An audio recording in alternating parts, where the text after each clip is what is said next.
Bonjour à tous et bienvenue dans ce 10e épisode de BioM, l'émission du SDB pour les biologistes libéraux et pour tous ceux qui s'intéressent à la biologie médicale. Comme à chaque fois, nous aurons donc trois séquences. La première, c'est le focus consacré aujourd'hui à la réaction que l'on doit avoir lorsqu'on est confronté à un accident du travail au sein de son labo, avec Maître Camille Pradel, avocat et spécialiste des questions de santé au travail. Nous aurons ensuite le grand entretien. Le docteur François Blanchecotte échangera avec Marie-Aline Charles. Elle est directrice de l'unité mixte INED-INSERM qui mène l'étude ELF. Alors pourquoi cette grande étude va-t-elle faire date? Pourquoi le rôle des biologistes libéraux est important? Où en est-on sur le terrain? Autant de questions que l'on verra lors de cet échange. Enfin, la séquence actualité sur la profession avec François Blanchecotte viendra clore cet épisode. Je vous propose de commencer tout de suite sur la partie focus.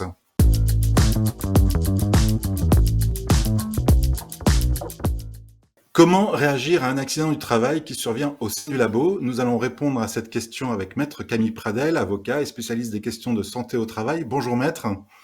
Bonjour monsieur, bonjour Renaud. En quelques mots, votre cabinet est un cabinet d'avocats spécialistes des questions de santé au travail, d'accidents du travail et de maladies professionnelles. Vous travaillez avec plusieurs groupes du CAC 40 sur ces sujets depuis plus de 20 ans et vous gérez près de 20 000 sinistres professionnels par an. Donc je pense que c'est bon au point de vue de l'expertise. On est parfait. Maître, pour commencer, pouvez-vous nous rappeler les bases un peu? Qu'est-ce qu'on appelle un accident du travail? Alors, un accident du travail, c'est une lésion qui est invoquée, présentée comme étant d'origine professionnelle et liée à un événement ponctuel. On va appeler ça donc accident du travail. Cette lésion, ça peut être une blessure, par exemple une coupure, c'est assez classique, le fait de tomber, mais ça peut être aussi une lésion interne, un malaise, des maux de tête. Ça peut être aussi un accident du travail. Donc c'est une lésion résultant, analysée, constatée ponctuellement et dont le caractère professionnel est invoqué. Donc, ça veut dire, par exemple, un salarié qui vient vous dire que j'ai mal à la tête ou je ne me sens pas bien, ça peut être considéré comme un accident du travail? Eh bien, tout à fait. Et surtout, ça fait que l'employeur, dans ces cas-là, il a une obligation déclarative, c'est-à-dire que lorsqu'est invoquée une lésion survenue au temps et lieu du travail, eh bien, il faut s'interroger, mais très vite, hein, pour savoir si l'employeur ne doit pas formaliser une déclaration d'accident du travail. C'est une déclaration qui doit être faite sur un CERFA dédié, hein, dans un délai de 48 heures, suivant la connaissance du fait accidentel allégué. D'accord. Donc, l'idée, c'est que quand même, si je vous entends bien, c'est un fait ponctuel qui arrive dans le cadre du travail. C'est ça? C'est ça, mais c'est vrai que dès l'instant où un collaborateur, un salarié, invoque au travail un problème de santé, il faut vraiment s'interroger sur la nécessité de formaliser une déclaration parce que si l'employeur ne le fait pas, il s'expose à des sanctions. Il y a déjà une amende potentielle, alors c'est plutôt rare, mais c'est possible si on ne fait pas la déclaration dans le délai de 48 heures. Mais il y a aussi la caisse qui peut exercer une sanction de type administratif et c'est à l'euro demander le remboursement des frais avancés quand on ne respecte pas le délai de 48 heures. Et puis là aussi, le code prévoit que le salarié lui-même ou ses ayants droit pourraient agir devant le conseil des prud'hommes. Donc il y a vraiment, D'accord. quand il y a une lésion invoquée, il faut s'interroger sur la nécessité de formaliser une DAT. Pardon, je vous écoute. Non, je vous en prie. On reviendra précisément sur ce que doit faire le biologiste Oui, lorsque survient un accident du travail. Peut-être une chose aussi, une question qui est peut-être en bordure, je ne sais pas. Quand un salarié déclare s'être fait mal lors de la pause déjeuner, est-ce que là aussi on est dans le cadre de l'accident du travail? eh bien, si le salarié le déclare à son employeur, il faut déjà s'interroger, est-ce qu'on ne doit pas faire une déclaration ou pas? On peut émettre des réserves, mais ça pourrait être un accident du travail. Alors, le principe, c'est que est présumé d'origine professionnelle une lésion survenue temps et lieu du travail. Quelque chose qui survient pendant la pause, ça n'est pas nécessairement le temps du travail. Donc, ça veut dire que ça pourrait ne pas être un accident du travail. Mais ça ne veut pas dire que l'employeur est dispensé de son obligation déclarative. Donc, dans ces cas-là, l'employeur, si le salarié invoque une telle lésion d'origine professionnelle, il doit formaliser une déclaration, quitte à, s'il le souhaite, émettre des réserves, c'est-à-dire indiquer sur la déclaration que, à son sens, ce n'est pas nécessairement un accident du travail, parce que c'est survenu à un moment où le salarié ne travaillait pas, n'était pas dans une action de travail. Et donc le terme n'était pas en lien de subordination au moment où le fait lésionnel serait survenu. Peut-être une question, et vous me direz si c'est hors sujet ou pas, mais avant de revenir sur les obligations de l'employeur, des effets sur la santé qui seraient consécutifs, soit à un cadre de travail, soit à des substances, etc. Euh, on est aussi dans le cadre de l'accident du travail ou c'est autre chose? Alors, de toute façon, l'accident du travail, c'est ce qui résulte d'un événement bref identifié. Ce qui est sûr, c'est que Oui. il y a après des situations, des lésions qui peuvent résulter d'une exposition dans la durée. Et là, ça va être la grande distinction, c'est qu'on distingue les accidents du travail des maladies professionnelles. C'est les deux options possibles. Une lésion d'origine professionnelle, c'est soit un accident du travail, soit une maladie professionnelle. On pourrait être face à une situation dans laquelle la caisse primaire réoriente le dossier et traite la lésion comme étant potentiellement une maladie professionnelle, mais dans ces cas-là, c'est au salarié de faire la demande auprès de la caisse primaire. D'accord, bah c'est très clair. Et du coup, alors si on en vient plus précisément à ce que doit faire l'employeur Oui, lorsqu'il est face à un accident du travail, donc j'ai bien retenu, c'est un événement bref et c'est oui. survenu de façon voilà. Euh, que doit-il faire? Vous l'avez déjà évoqué tout à l'heure, mais est-ce que vous pouvez revenir dans le détail un petit peu sur l'ensemble Ben, du processus? ben, il faut être vraiment vigilant sur la connaissance qu'on a d'une lésion, parce que il y a des choses assez simples à identifier. C'est vraiment l'accident au sens littéraire, une coupure, une chute, vraiment un accident, vous voyez, un choc, un contact. Là, il y a une Mm. obligation déclarative dans les 48 heures. On doit déclarer auprès de la caisse primaire le fait accidentel, ou ça peut être aussi sur le site Net Entreprise. Donc c'est soit une déclaration faite en recommandé VKR auprès de la caisse primaire compétente, qui est celle du domicile du salarié, soit c'est sur Net Entreprise que cette déclaration est faite. Il y a un portail dédié à cet effet. Mais le point de difficulté, je trouve, pour les employeurs, c'est souvent d'identifier la lésion, parce que donc il y a le cas simple, le choc, l'accident classique, mais il y a aussi toutes ces lésions internes ou éventuellement tous ces risques psychosociaux. C'est-à-dire que moi, il arrive vraiment dans des dossiers qu'il y ait par exemple l'invocation d'une altercation, d'une dispute, avec derrière la formalisation d'un arrêt de travail. Et bien là, il faut s'interroger sur la nécessité ou pas de formaliser une déclaration d'accident du travail, sachant que ça peut être un vrai showstrap pour l'entreprise parce que c'est une obligation légale de formaliser cette déclaration. Et si on ne le fait pas, s'il y a derrière un conflit, ça peut poser des difficultés, ça peut être utilisé contre l'entreprise. Et puis surtout, c'est une obligation de sécurité sociale. Donc la caisse elle-même peut très vite demander à l'employeur pourquoi n'avez-vous pas formalisé la déclaration. Il y a tous les cas où il est dur, il est difficile d'identifier l'existence de l'accident du travail, du fait accidentel. C'est toute cette situation sur laquelle il faut qu'il y ait un vrai focus, une attention du responsable RH d'un laboratoire. Vous évoquez les risques psychosociaux. Il y a quelque chose qui est très fort en ce moment, et en plus avec la période Covid, les équipes sont usées. Est-ce que le burn-out rentre dans cette catégorie-là quand quelqu'un est... Alors, c'est pas bref, mais par contre, le déclenchement du burn-out, lui, est bref. Donc, est-ce que ça rentre dans Tout à cette fait. catégorie d'accident de travail? Complètement. Le burn-out, qui est une qualification médicale, peut résulter sur le plan légal et administratif, soit d'un accident du travail, soit d'une maladie professionnelle. Et donc, tout dépend de ce qui est sûr, c'est que du côté de l'entreprise, si on identifie l'invocation d'un fait lésionnel survenu temps et lieu du travail, il faut faire une déclaration d'accident du travail, quitte à indiquer éventuellement que ça n'est pas un accident du travail, à notre sens, sur la Mhm. déclaration, ça c'est possible. Donc le burn-out peut tout, et derrière pourrait être reconnu comme un accident du travail, donc ça peut arriver, mais ça pourrait aussi, la même lésion, ça paraît curieux, mais être mis dans la case des maladies professionnelles si la caisse primaire souhaite instruire cette lésion comme étant plutôt liée à une exposition dans le temps à un environnement lésionnel sur le plan de la charge de travail, de l'investissement, etc. Si je vous entends, euh, vous pensez qu'il vaut mieux surdéclarer que sous-déclarer? Alors c'est même pas tout à fait surdéclaré, c'est que le droit de la sécurité sociale pose à la charge de l'entreprise la nécessité, l'obligation de déclarer quel que soit le sentiment de l'employeur par rapport à la situation. D'accord. L'employeur, il peut s'opposer, il a le droit de ne pas être d'accord, mais ça ne veut pas dire qu'il ne doit pas déclarer. Donc on demande à l'employeur tout fait lésionnel dont il a connaissance, qui est soit survenu temps et lieu du travail à sa connaissance, soit qui est invoqué comme étant survenu au temps et lieu du travail, soit invoqué comme étant un accident du travail. L'employeur doit, sans se poser de questions, déclarer auprès de la caisse. Et c'est la caisse qui décidera si c'est un accident du travail ou pas. Vous voyez, donc pour ce qui est des accidents du travail, il y a vraiment une obligation qui pèse sur l'entreprise, sur l'employeur de déclarer, et c'est le service public de sécurité sociale qui se prononce. Et le droit s'assure de cette déclaration par l'employeur puisqu'il pose des sanctions pour l'entreprise si cette déclaration n'est pas faite.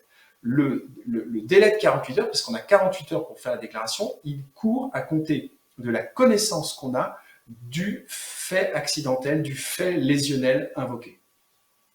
D'accord. Je vous entendais parler de donc déclaration de l'employeur. Est-ce que le salarié de son côté doit aussi faire cette déclaration ou pas? Alors, il n'a pas à le faire, mais il peut le faire. Il se trouve que face à une carence de l'entreprise, le salarié dispose d'un délai de 2 ans suivant la connaissance qu'il a, parce que pour le coup c'est un délai de D'accord. prescription, et le délai est beaucoup plus long, mais la connaissance qu'il a de l'origine potentielle professionnelle de sa lésion, il a un délai de 2 ans pour formaliser une déclaration. Alors c'est des choses qui arrivent, d'ailleurs si dans les dossiers, ça peut arriver dans des situations plutôt dramatiques, des situations où ce seraient les ayants droit par exemple, en cas de sinistre particulièrement grave, qui pourrait entraîner le décès par exemple du collaborateur. Ce sont des hypothèses heureusement très rares, mais ça peut arriver. Dans ces cas-là, il y a 2 ans suivant le fait accidentel.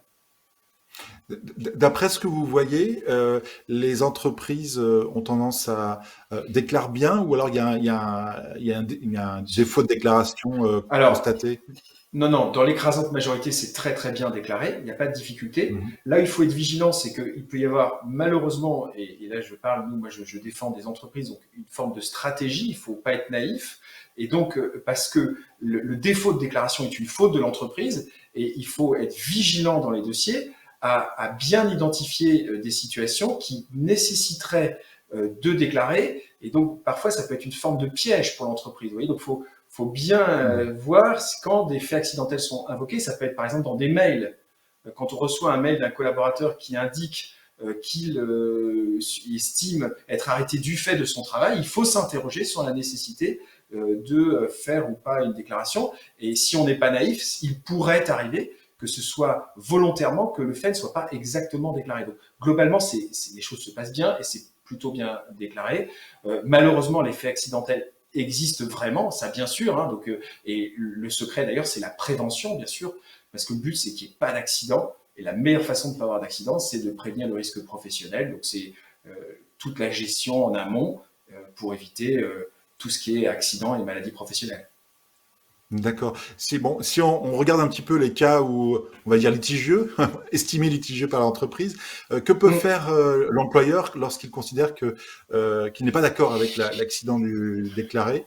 Eh Est-ce qu'il y bien, a des précautions à ouais, prendre? Est-ce qu'il y a voilà. de manière loyale, complète, eh bien, il faut que sur la déclaration, il mentionne ce qui pose pour lui difficulté.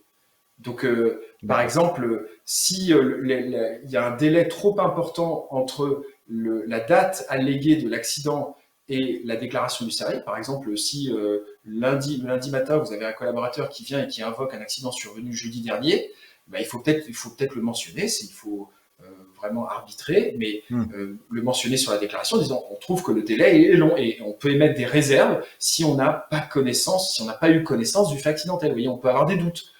Si par contre il n'y a pas de doute, bien sûr, il ne faut pas émettre de réserve, c'est sûr. Donc il faut le faire de manière loyale et quand on a vraiment des doutes, il ne faut pas hésiter à le mentionner sur la déclaration, ça s'appelle émettre des réserves. D'accord. Oui, donc il faut vraiment prendre son temps pour bien faire la déclaration et essayer de faire un maximum le tour de la situation pour à ce Oui, moment-là émettre les doutes. Est-ce que plus tard des réserves sont possibles ou tout se non, joue au niveau de la déclaration?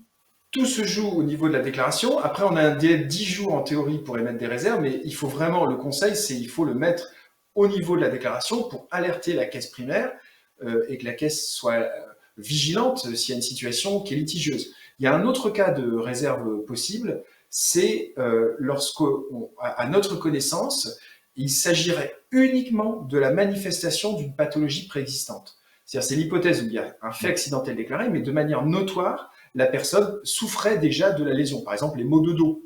Quelqu'un déclare avoir mal au dos, bon, c'est vraiment ennuyeux, embêtant, mais de manière notoire, ça fait un mois que la personne a des difficultés au dos.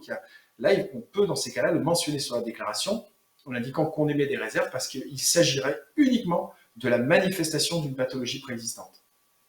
Et dans ce cas-là, en général, l'assurance maladie requalifie en maladie professionnelle ou de maladie En maladie simple. Alors, et en effet, maladie ça simple, pourrait être d'accord. aussi, vous avez parfaitement raison, ça pourrait être réinstruit en maladie professionnelle, c'est-à-dire qu'on pourrait avoir un refus de prise en charge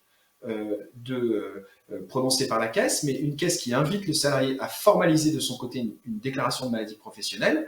Et si le salarié par ailleurs est exposé, par exemple, au port de charges lourdes pour les maux de dos, eh bien, sa situation pourrait répondre aux critères d'une maladie professionnelle. D'accord. Bon, imaginons que on va au bout, ça se passe mal. Y a-t-il des risques de procès pour accident du travail contre l'employeur? Alors, lorsque les lésions sont importantes, il y a toujours un risque de procès en théorie. Mais en pratique, c'est surtout lorsqu'on est face à des lésions importantes, bien sûr, il y a un risque de procès, puisque le salarié, quand il a eu la reconnaissance de l'accident ou de la maladie professionnelle, mais là, votre question portait sur les accidents du travail, il peut, dans un deuxième temps, agir contre l'employeur pour obtenir ce qu'on appelle la reconnaissance de sa faute inexcusable. Et là, ça veut dire dans ces cas-là que l'employeur peut être condamné à verser une somme complémentaire en réparation de l'origine professionnelle du sinistre. Donc oui, D'accord, et oui. puis il peut y avoir des développements lorsqu'on estime, mais là c'est pour les cas les plus graves, qu'une règle de sécurité n'a pas été respectée. Et là, l'inspection du travail peut aussi s'en mêler. Il peut y avoir, vous savez, des responsabilités de type pénal. D'accord. Tout à l'heure, on disait bon, il faut le meilleur moyen d'éviter les accidents du travail, c'est de les prévenir. Oui. Là, pour les laboratoires de biologie médicale, quels sont a priori les secteurs dans lesquels il faut porter une attention de prévention de votre point de vue, et si vous avez vu passer des dossiers un petit peu de ce type-là? Déjà, la première chose, c'est est-ce que tout site dispose-t-il bien d'un document unique d'évaluation des risques professionnels? Ça, c'est obligatoire. La première chose à faire, c'est s'assurer qu'on a un document unique. Très important. La deuxième chose, c'est qu'il faudrait être en lien avec son médecin du travail. Normalement, il y a une fiche d'entreprise qui est établie pour savoir quels sont ses conseils, s'il a le temps de répondre. Par ailleurs, vraiment, le gros conseil, c'est surveiller les règles d'amplitude, de charge de travail, les règles concernant le repos. Et puis, il peut y avoir il y a quand même des risques propres à vos métiers. Et donc, sur ces risques qui sont en lien avec le médecine du travail, donc tout ce qui est le risque biologique ou les expositions aux agents chimiques, là, il faut, en lien avec le médecin du travail, s'interroger et mettre en œuvre la prévention nécessaire. Merci, c'est très clair. Peut-être pour élargir un peu au-delà des accidents du travail, est-ce que il y a des sujets, vous qui êtes spécialiste de la santé au travail de façon assez générale, il y a des sujets peut-être d'attention aujourd'hui que doivent avoir les employeurs dans les laboratoires? Alors, il est évident que le thème de la pénibilité au travail, la prévention de la pénibilité, va revenir sur le dessus de la pile. Vous avez vu qu'il y a une réforme des retraites qui s'annonce, et l'un des critères pour tenir compte de l'historique du parcours professionnel du salarié, ça va être la pénibilité du travail. Donc, dès maintenant, les entreprises, les laboratoires seraient bien inspirés de vérifier ce qui est déclaré au titre de la pénibilité. Vous savez que c'est déclaré normalement avec la paye du mois de décembre. Qu'est-ce qui est déclaré et est-ce bien évalué? Et sur les cas les plus compliqués, donc il y a 10 facteurs de risque professionnel. Dans vos métiers, c'est par exemple tout ce qui est gestes répétitifs ou ce qu'on appelle les CMR, donc tous les agents chimiques. Ça, il faudrait voir quelle évaluation est faite, si c'est correctement fait, et s'il le faut, faire appel à un préventeur pour mieux prévenir ce risque de pénibilité au travail, parce que c'est un sujet de toute façon qui va aller au-dessus de la pile, et les représentations du personnel vont frapper à la porte des employeurs pour demander la reconnaissance en pénibilité de leur situation, si tel est le cas. Merci beaucoup, Maître Pradel, merci pour ces explications. Merci. Je vous propose maintenant de passer au grand entretien.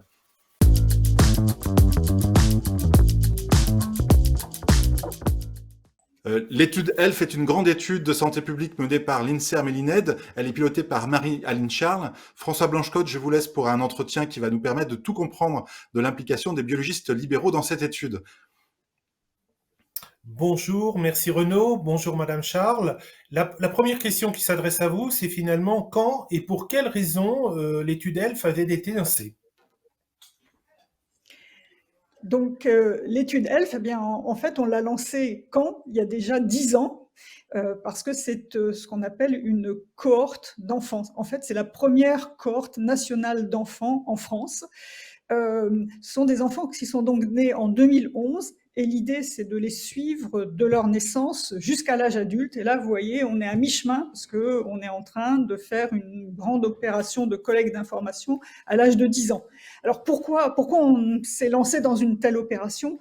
En fait, c'est pour comprendre comment l'environnement, surtout précoce et voire dès la grossesse et dans l'enfance, affecte le développement psychomoteur, la santé à la fois de l'enfant mais jusqu'à l'âge adulte et également la socialisation des enfants. Donc c'est une étude qui est très très large, qui est soutenue par les investissements d'avenir et qui est conçue comme un grand instrument de recherche sur lequel de très nombreux chercheurs, on a plus de 100 équipes de recherche qui collaborent pour déposer et utiliser ces données pour des projets de recherche.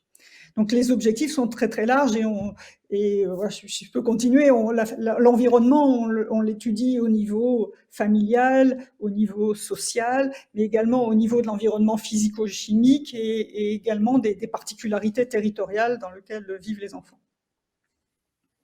Merci beaucoup. Quand on s'est rencontrés et que vous m'avez appelé, finalement, vous avez dit à un moment donné, voilà, il faut qu'on organise avec les biologistes médicaux les moyens de trouver l'accueil de l'enfant, les prélèvements, de conserver aussi un certain nombre d'éléments physiques de l'enfant et puis de pouvoir suivre, comme vous l'avez exprimé, ces enfants pendant 10 ans.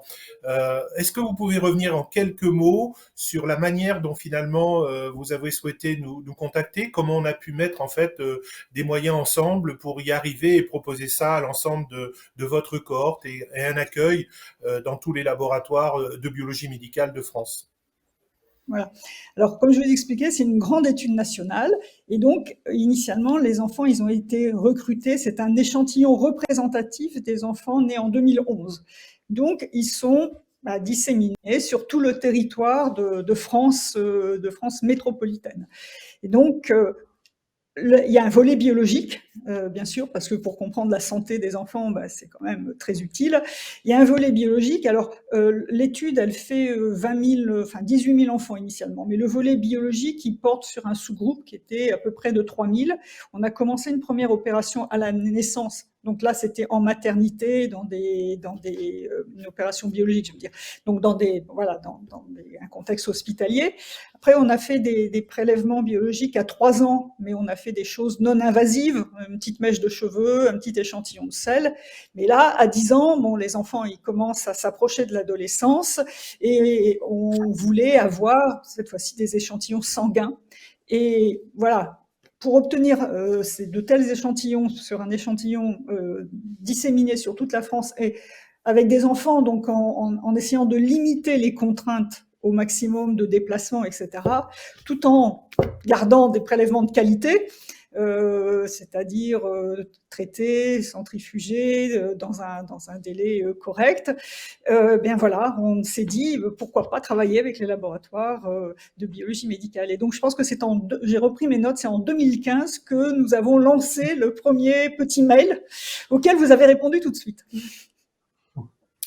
Donc en fait, on s'est mis d'accord en fait sur un protocole, effectivement, de prélèvement, un protocole d'accueil de l'enfant, un protocole aussi d'identification informatique parce que c'était ça l'idéal.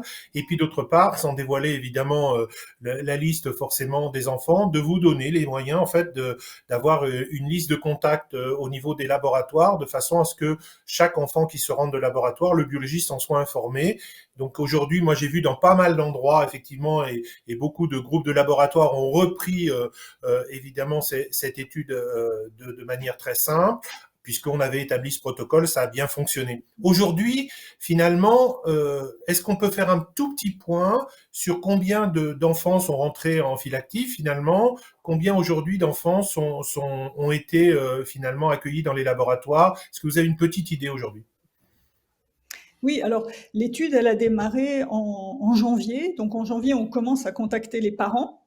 On leur les informe qu'on va y avoir une visite à domicile au cours de laquelle on va proposer à l'enfant un volet biologique. Et donc, entre le moment où on commence à contacter les parents, le moment où on organise la visite à domicile, la partie biologique, elle a vraiment démarré, je veux dire, début février, dans les premières semaines de février. Donc, c'est en cours. On a, alors là, on essaye de proposer à quand même pas mal d'enfants ce volet biologique, et le temps qu'on contacte nos 18 000 familles, enfin pour être honnête, il y en a plus, 10 ans après, on a quand même plus tout à fait 18 000 familles à contacter, notre fille active est de 12 000 familles. Mais le temps qu'on les contacte, qu'on prenne des rendez-vous, qu'on aille à domicile, qu'on laisse les kits, il y a un petit délai et ça va quand même durer encore quelques mois, cette histoire-là. Alors pour l'instant, où est-ce qu'on en est? Je jette un petit coup d'œil à mes notes parce que je l'ai dû le noter quelque part. Voilà, on a à peu près, on a à peu près 2400 enfants chez lesquels on est allé et chez lesquels on a déposé, on a proposé la biologie. Il y a à peu près il y a à peu près 70% des enfants qui acceptent, ce qui est quand même pas mal pour un prélèvement de sanguin. S'ils acceptent, on leur laisse le kit. Ça ne veut pas dire qu'ils vont au laboratoire. Et c'est là où on a quand même un petit décalage. Donc, pour l'instant, quand ils acceptent, ils nous indiquent, donc à partir de la collaboration qu'on avait eue ensemble, ils nous indiquent le laboratoire plus proche de chez eux dans lequel ils souhaiteraient se rendre. Donc, nous, ce que l'on fait dès que le prestataire d'enquête nous remonte l'information, on contacte le laboratoire pour prévenir qu'un enfant va se rendre. On a déjà fait ensemble une information préalable. Et donc là, on leur dit, ça y est, il y a quelqu'un qui vient. Et on redonne via un mail le protocole, enfin tout ce qu'il faut savoir. Donc actuellement, on a contacté plus de 1000 laboratoires. Et c'est là où on a un petit décalage. On a, une fois que l'enfant s'est présenté, que l'ensemble des opérations a été faites, il faut qu'on nous renseigne sur une plateforme qui est en ligne, que le laboratoire nous indique qu'un enfant est venu, et donc il y a des prélèvements qui seront à récupérer. Et là, pour l'instant, c'est là où on a un petit décalage, parce qu'on a à peu près 370 retours de laboratoires pour à peu près 1000 laboratoires qui ont été contactés et un peu plus d'enfants qui ont dit qu'ils allaient aller au laboratoire. Donc nous, pour l'instant, il faut qu'on apprenne avec le temps de comment ça va se passer. On a un petit décalage entre le nombre d'enfants qui nous disent qu'ils vont aller au laboratoire et le retour des laboratoires. Et tout l'enjeu va être de savoir si c'est parce que les enfants ne sont pas présentés ou parce que les laboratoires ne nous ont pas encore indiqué que l'enfant était venu. D'accord. Donc voilà où on en est. J'ai bien compris ce souci-là. Donc finalement, aujourd'hui, il y a une petite difficulté, il semblerait, pour la remontée d'informations. Donc le moyen, en fait, le plus simple de vous aider, c'est qu'on refasse une communication à direction des laboratoires en rappelant qu'ils peuvent être contactés, qu'ils vont recevoir un enfant, mais qu'une fois que le prélèvement est vraiment effectué, qu'ils se connectent sur la plateforme pour être sûr qu'on comptabilise bien tous les enfants qui sont effectivement venus, pour vous éviter d'abord des relances auprès de ces familles, et puis de convaincre les gens de venir. Donc on est parti de 18 à 12 000, 18 000 sur les 12 000, bon, sur ceux que vous avez déjà, il y a à peu près 70% des enfants qui répondent. Donc c'est vrai que ça fait autour de quand même 9 000 à 10 000 patients, globalement, potentiellement. On n'a pas, en fait, on prévoit pas un volet biologique sur 9 000 patients parce que on n'a pas les financements. Donc notre objectif, c'était 3 000. Donc pour l'instant, on en a 300, enfin presque 400 qui ont été réalisés. Donc il nous reste un peu de chemin à faire. Ce qu'il y a, c'est que là, alors l'étape qu'on n'a pas encore commencé, mais qui va être importante, ça va être l'enlèvement des prélèvements dans les laboratoires. Et là, on a prévu de faire ça en 2 étapes. Et on va essayer d'organiser ça vers le mois de juin. Tout à fait. faut avoir quand même un maximum d'enfants qui soient prélevés. Ensuite, je vous ai dit que les sites de laboratoire étaient regroupés sous forme de plateaux techniques et que l'ensemble Mhm. des sites d'une région peuvent être acheminés vers un point de ramassage, ce qui vous évitera largement de ramasser dans plusieurs régions. Et donc, c'est quelque chose qui peut être centralisé. On a pas mal de laboratoires qui ont souvent des analyses spécialisées et qui peuvent être rassemblés en un point. Je prends l'exemple de notre groupe, par exemple, eh bien, nous avons un point central à Paris, donc qui vient de toute la France. Donc ça peut être des éléments extrêmement importants. Donc je pense qu'on va remettre dans la communication cet élément-là, l'étape du ramassage, pour bien resensibiliser les laboratoires sur le fait qu'ils rassemblent bien en le moins de points possible la possibilité de retrouver une centralisation des prélèvements qui vous évitera effectivement des frais de transport importants. Donc ça, c'est quelque chose qui peut être fait. Il faudra que vous nous identifiez à peu près les choses et on vous redonnera les éléments qui peuvent être qu'on peut aboutir à une concentration. Donc aujourd'hui, Mhm. finalement, c'est les deux points que vous voyez de blocage ou de difficulté. Est-ce qu'il y en aurait d'autres ou pas? C'est le point là. Alors, nous, là où on a aussi un petit peu des difficultés, c'est qu'on prévient les laboratoires, donc avec les numéros de téléphone que l'on trouve, mais on a du mal, en fait, à ce que l'information, quand on a prévenu le laboratoire, descende jusque. Alors, des fois, les numéros sont pas les laboratoires vrais, mais c'est des groupes, donc on appelle le groupe et on a du mal à identifier, à ce qu'on nous transmette la bonne personne. Et même quand on a la bonne personne, on a l'impression, alors ça arrive de temps en temps, que les personnes qui sont à l'accueil ne sont pas prévenues, en fait, que l'information n'est pas descendue forcément jusqu'à eux. Alors j'imagine bien que le personnel est tournant et que quand on annonce un enfant, en fait, il ne se présente pas forcément le lendemain, ni le surlendemain, ni après. Il a dit qu'il venait, mais des fois, ils attendent 10 jours, 15 jours. Et donc, on a une petite difficulté à ce que la formation soit bien là auprès de la bonne personne le jour où il se présente, et ça c'est un petit voilà. Je crois qu'il faudrait que le document je réagis en même temps que vous parlez, c'est le Ouais. document qu'on va rédiger. Je pense qu'il faut on le fasse sous forme d'un A4 qui doit être affiché, qui doit Oui. être envoyé à tous les accueils du laboratoire. Moi, je pense On a, que on a- c'est le seul moyen d'avoir une fiche simple, mais on va reprendre les choses un tout petit peu de façon à ce que ça soit envoyé à tous les sites périphériques des laboratoires et que cette fiche-là reste à l'accueil. Donc c'est le seul ouais. moyen que la fiche reste sur le comptoir, comme vous dites, et que s'il y a un changement de personnel ou autre, etc., elle puisse se le transmettre si ça s'arrête à l'accueil des laboratoires. Donc on va revoir ce troisième point, effectivement. Est-ce que vous avez le sentiment qu'il y a d'autres choses encore qu'on pourrait dire ou pas, non? Autrement, pour voilà, une fois que l'enfant a été accueilli, tout a l'air de bien, enfin, en tout cas dans le traitement des échantillons, etc., il y a des petites difficultés parce que on a des salivettes qui sont parfois un peu, les laboratoires n'ont pas toujours les bons plots pour les centrifuger, mais bon, là, ils nous appellent et on règle ça ensemble en disant, on la congèle directement. Mais sur la partie technique, ça a l'air de bien se passer par contre, et quand on a D'accord. les personnes, ils sont vraiment très, très soucieux de bien faire. Bon, il y a toujours des problèmes avec un petit tube qui n'a pas la bonne étiquette, etc., ou pas le bon D'accord. bouchon. Et ils nous rappellent vraiment, on sent très bien qu'il y a une volonté De bien de faire. faire ça très très bien.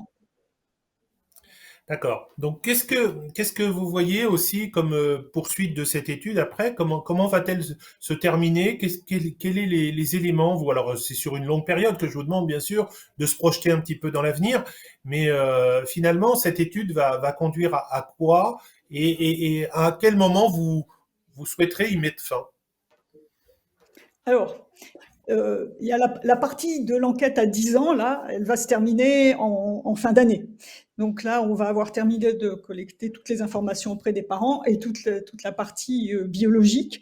Et donc après, nous, on a une partie de contrôle qualité, bien sûr, et ensuite, on remet à disposition des équipes de chercheurs l'ensemble des informations, alors à la fois les échantillons biologiques et à la fois les données d'enquête. Et c'est là où les chercheurs commencent à les analyser. Donc, il y a quand même, ça prend entre chaque phase d'enquête et le moment où on a les résultats, il y a toujours un décalage de quelques années, le temps que les personnes qui, particulier pour la biologie qui demande accès aux échantillons, il faut qu'ils financent les analyses. Et comme vous le savez, c'est quand même un coût, surtout qu'on est dans le cadre d'analyses pour la recherche, donc il y a beaucoup d'omiques, puisque c'est beaucoup les choses. Maintenant, on essaye de faire des analyses à grande échelle pour essayer voilà, de chercher les nouveaux biomarqueurs, donc on est sur de l'épigénétique, de la protéomique, de la glycomique pour beaucoup ou des dosages multiplexes de cytokines, etc., pour essayer d'aller trouver la molécule ou le biomarqueur d'exposition ou le biomarqueur d'effet qui va pouvoir ensuite avoir une utilité en clinique. Et puis, pour l'étude, ensuite, on va continuer à suivre les enfants à l'adolescence. Alors, on va pas refaire une étape biologique tout de suite, parce que c'est quand même, comme vous voyez, une grosse opération à monter. Je sais pas si on en fera une en fin d'adolescence, ça dépendra des financements qu'on obtiendra. Mais toute la partie importante, maintenant, ça va être de suivre, bien sûr, le devenir des enfants, et on va le suivre à la fois par contact continu, à les contacter directement, mais également par appariement avec le SNDS pour avoir bien tout le développement de pathologies, toutes les données de santé de façon un peu passive, sans tout le temps aller collecter des informations auprès des familles et des jeunes. Ça fait déjà 10 ans, donc pour certains, ils commencent déjà à trouver que ça fait long. Mais bon. Voilà, alors je ne sais pas, dans le Non, titre, c'était pour faire le point parce que c'est très important qu'aujourd'hui, une fois qu'on a fait ce travail effectivement de préparation, on ait des résultats que vous attendiez, c'est-à-dire avoir le bon nombre d'enfants, les bons échantillons, et puis de pouvoir après rester aussi sensibilisé à si vous en avez besoin une autre fois, et bien sûr de pouvoir vous aider. Donc on va à l'étape suivante, donc on va se revoir ensemble pour rédiger à la fois la problème de sensibilisation à l'accueil, le problème effectivement de la saisie sur la plateforme, j'ai bien compris, et puis vous aider à vous résoudre le problème du transport, qui est aussi une possibilité qu'on peut vous aider aussi de ce côté-là, de façon à centraliser nos prélèvements et vous éviter des points de ramassage multiples. Voilà. Super, voilà, une collaboration fructueuse et on a encore un peu de travail ensemble, mais vraiment, en tout cas, j'en profite pour exprimer un grand merci à tous les laboratoires qui participent. D'abord à votre aide, Monsieur Blanchecotte, parce que vous avez tout de suite répondu présent quand on vous a contacté, et puis ça a vraiment été très simple et fructueux de travailler ensemble sur le protocole. Puis après, tous les laboratoires qui jouent le jeu et qui accueillent les enfants et qui vont nous fournir ces échantillons qui sont précieux. On vous remercie beaucoup en tout cas parce que c'est intéressant que le secteur privé participe à des études de recherche, et puis d'autre part, on va diffuser au maximum sur les réseaux sociaux de façon à ce que on vous écoute et on vous revoit, et vous sensibilisez aussi les laboratoires à des quelques difficultés qu'on rencontre aujourd'hui pour essayer de les résoudre. Merci à tous les deux pour ces explications sur cette magnifique étude. C'est vrai que des belles études de santé publique comme ça en France, il n'y en a pas 36 000, hein, surtout sur ces durées-là. Donc, je pense que ceux qui participent pourront dire qu'ils ont participé vraiment à une étude assez exceptionnelle, en fait. Merci beaucoup, Madame Charles. Peut-être François Blanchecotte, on reste ensemble pour faire un point sur l'actualité des biologistes médicaux. Et puis, oui, monsieur le journaliste, on va rester.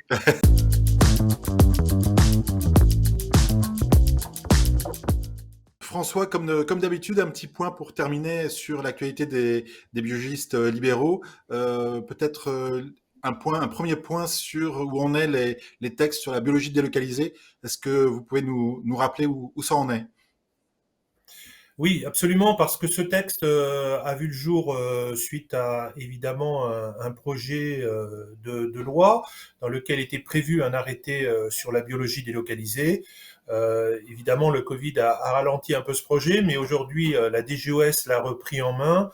Et donc, ce texte a fait l'objet de quelques réunions de pré-travail avec des médecins, des urgentistes. Ensuite, nous avons participé à des réunions d'élaboration de l'arrêté, sur lequel ont été convoqués dans les dernières réunions l'ensemble des syndicats de médecins, d'infirmiers, les urgentistes.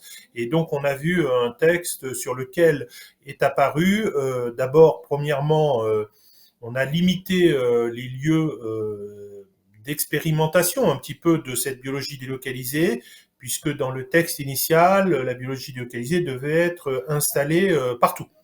Que ce soit des cabinets médicaux, même des cabinets infirmiers, etc. Et donc ce texte aujourd'hui est revenu un petit peu dans son chemin un peu plus expérimental, uniquement dans les maisons de santé et pôles de santé, dans les centres de santé et dans les EHPAD. Ensuite, il y a une discussion sur la liste des examens qui étaient concernés.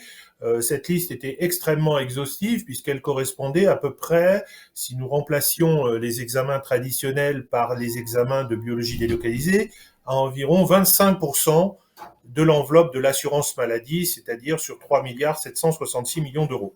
Ce qui est énorme, et donc ce qui fait que si ces examens étaient réalisés en totalité, eh bien, nous aurions évidemment, si d'autres examens continuaient de biologie courante à être prescrits, à avoir diminué l'enveloppe pour l'année 2023 de 200, 300, 400, 500 millions d'euros, on ne sait pas.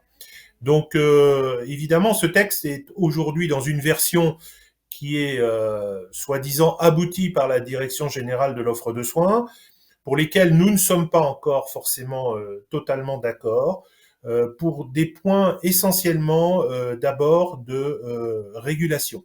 C'est-à-dire que la DGOS va l'envoyer, par exemple, à la Commission nationale de biologie médicale. Sur mon initiative, j'ai demandé que cette commission puisse mettre à l'ordre du jour ce mois-ci ce sujet-là, parce qu'il est très important.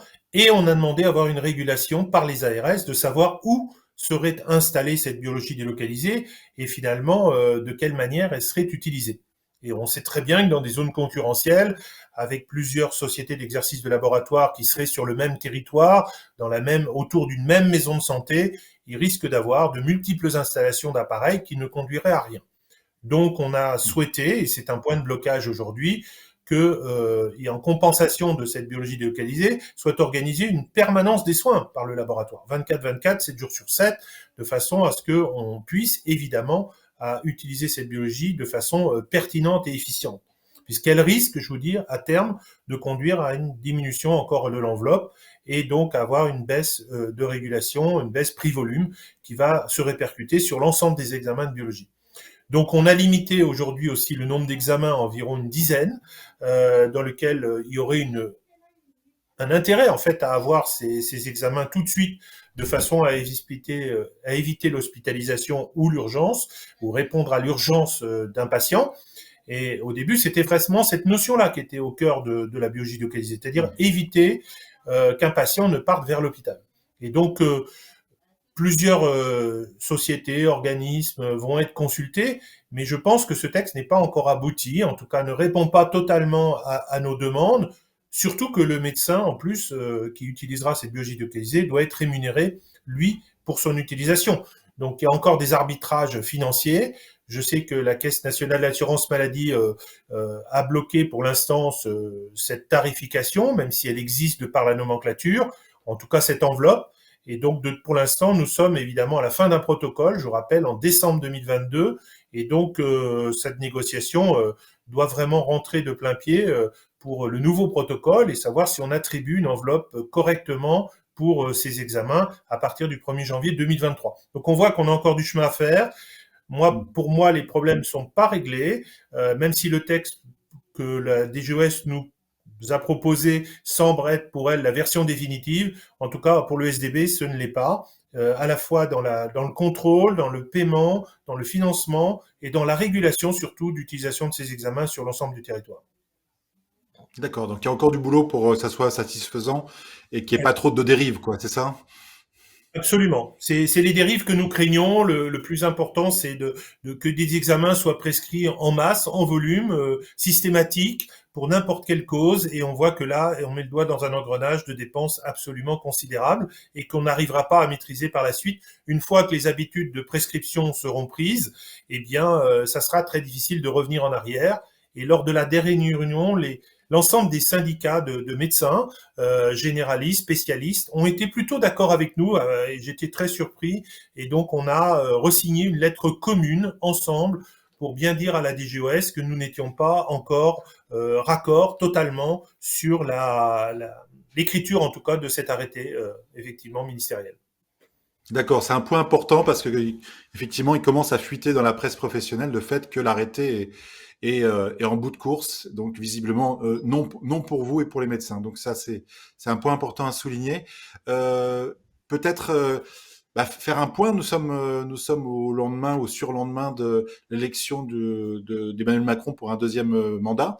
Qu'est-ce que la profession attend de lui et de ses ministres maintenant? Tout d'abord, féliciter le nouveau président pour sa réélection et souligner bien sûr que l'ensemble des acteurs de la santé, en particulier les biochimistes médicaux, qui ont été extrêmement sollicités pour cette crise de Covid, dans lequel nous avons totalement participé, totalement impliqué, en essayant de donner en tout cas à l'État les moyens d'avoir cette surveillance générale au travers à la fois de la réalisation des examens le plus rapidement possible et surtout d'utiliser un moyen qu'on appelle le SI-DEP, sur lequel ça a permis à l'État, et en tout cas à Santé publique France, à un bon nombre d'organismes, d'avoir une idée de ce qui se passait sur le terrain. Donc aujourd'hui, oui, nos attentes sont grandes parce que nous avons lu avec attention, évidemment, le programme de la santé du nouveau président de la République, et nous avons vu quelle perspective il souhaitait donner, en tout cas sur les 5 années qui viennent. Et donc dans ce cadre-là, nous avions, le SDB fait des propositions très en amont de l'élection présidentielle autour du 2 décembre 2021. Ces propositions avaient été envoyées à l'ensemble des députés, des sénateurs et des membres du gouvernement, ainsi qu'au président de la République à ce moment-là.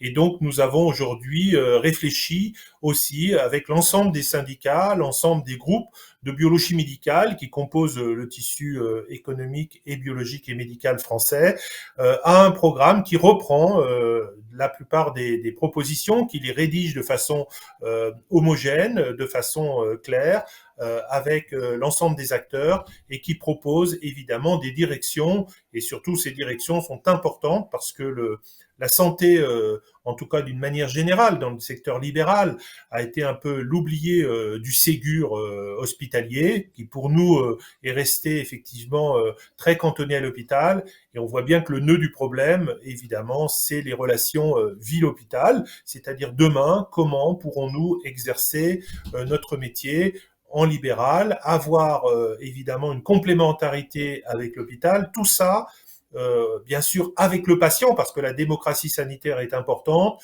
et nous l'avons vu autour des libéraux de santé en particulier avec Gérard Raymond, on a expliqué évidemment que c'était avec le patient et pas autour du patient. C'est bien cette démocratie-là qui est importante, et donc de travailler avec l'ensemble des patients pour voir quel est le meilleur parcours de soins, les meilleurs examens au bon moment, de façon à ce que la fluidité du suivi de sa pathologie aiguë ou chronique puisse se faire de la meilleure manière qui soit, et surtout avec la meilleure efficience des soins, et une actualisation bien sûr de notre nomenclature qui est fondamentale, puisqu'elle est à la fois obsolète et ne permet pas aujourd'hui de répondre, en tout cas techniquement, scientifiquement, aux avancées que nous permettent la science, et donc de se mettre et de se placer finalement dans une perspective d'avenir très importante.